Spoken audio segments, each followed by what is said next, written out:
আসসালামু আলাইকুম দর্শক, আজকে আপনাদেরকে একটা জিনিস দেখাবো। এই যে ডুগির মাঝখানে একটা ধান গাছের মধ্যে একটা পাখি বাসা করছিল। এই যে দেখেন, বাসার ভিতরে অনেকগুলো ডিম, প্রায় 4টা দেখা যাইতেছে। এই যে আমি ডিমগুলো দেখাইতেছি, এই যে হলুদ হলুদ ডিম, ছোট ছোট পাখিগুলা। তো যেই মানুষগুলা আসলে এই জমিনটা কাটছিল, যে এই কাজটা করছে, সে অত্যন্ত একজন ভালো মনের মানুষ। তার মনে হয়েছে যে বাসাটা রাখি দেওয়া দরকার, সে কিন্তু ধান গাছটা রাখি দিছে। মোটামুটি এইভাবে থাকলে যে পাখিটা বাসা করছে, সে তার ডিমগুলোকে সুন্দরভাবে বাচ্চা সুদ্ধা নিয়ে যেতে পারবে, ফুটাইতে পারবে।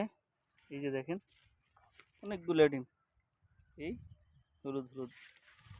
যাক, দেখে খুব ভালো লাগলো, এই জন্য আপনাদের সাথে একটু শেয়ার করলাম। আসসালামু আলাইকুম।